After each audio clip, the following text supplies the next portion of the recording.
We've got a lot of cars whizzing by us. As you see, it's going to be slow going for a while. It was just a normal Thursday evening in Seattle.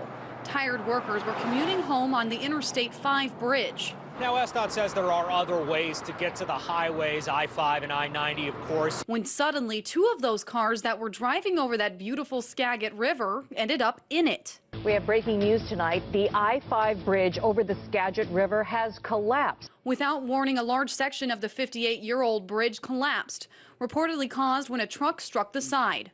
This has got to stop. Our bridges can't fall down. We can't have collapsing infrastructure that kills people, hurts people, leaves us unsafe. That's just not the country we promised to be. Over the course of the last 50 years, the U.S. has experienced one bridge collapse after another. Some of them resulted in dozens of deaths, others in relatively few. From Ohio to Florida, Minnesota to Alabama, headlines of infrastructure tragedies have captured headlines. And even our nation's capital can't escape from infrastructure disasters. In fact, I'm standing here on 14th and F Street, just about a block or so away from the White House. And if you look over here, you'll see what Washington, D.C. is dealing with.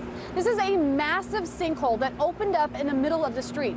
So as you can see, it's not just our bridges that are suffering from our infrastructure collapses, it's also our roads and our waterways. So with this long history of tragedy, was there any way to predict the Interstate 5 bridge collapse? Well, let's look at the facts.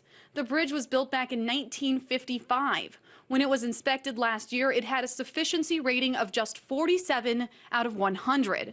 But that low rating isn't out of the ordinary for American infrastructure, and that's because we're being lapped by the rest of the world. In fact, the American Society of Civil Engineers has given the U.S. a D+ rating when it comes to overall infrastructure for 2013.